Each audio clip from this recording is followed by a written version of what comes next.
மாஷா அல்லாஹ். கண்ணு கெட்டின தூரமெல்லாம் பார்த்திங்கன்னா புறாவாக இருக்குது. இது மக்கால்லேருந்து ஹரம்லேருந்து வெளியே வரும் பொழுது புறா கொண்டே தனியாக இருக்கும். பட் அது மட்டும் இல்லாமல் நடக்கூடிய இடங்கள் எல்லாமே புறாவாக இருக்கும். பெரியவர்கள் சிறியவர்கள் வரைக்கும் இந்த புறாவில் விளையாண்டே தான் நாங்கள் இருப்போம். நான் போகும்பொழுது என்னோடய வீட்டிலேருந்தே 2 கிலோ முட்டுகளை கொண்டு போயிருந்தோம். இங்கேயும் வித்துட்டு இருப்பாங்க புறாக்களுக்கு உணவளிப்பதற்காக. நபிகள் நாயகம் அவர்கள் வாழ்ந்த இடத்துல இந்த புறாக்களுக்கும் உணவளிக்கக்கூடிய தௌஃபீகை எனக்கு கொடுத்துருந்தான். அல்லாஹ் அக்பர். அந்த வார்த்தையில் விவரிக்க முடியாது. அவங்க இருந்து வயது தெரியாமல் விளையாடுவாங்க புறா கூட. அவ்வளவு அழகாக இருக்கும், கண்கொள்ளா காட்சியாக இருக்கும்.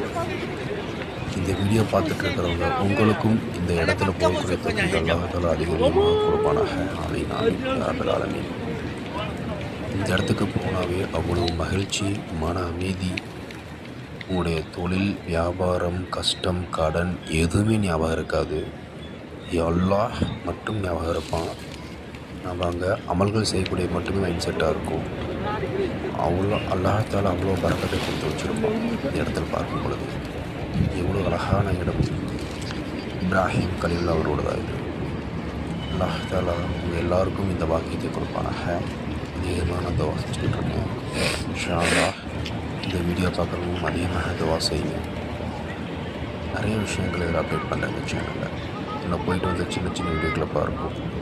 கிளாரிட்டி பெருசாக இருக்குமான்னு எனக்கு தெரியாது. பட் ஆனால் நான் கண்ணில் பார்த்த விஷயங்கள், கண்ணால் பார்த்தது, இந்த கேமராவில் பதிவான விஷயங்கள் அனைத்தும் இன்ஷா அல்லாஹ் முடிஞ்ச அளவுக்கு நான் ஷேர் பண்ணிட்டு இருப்பேன்.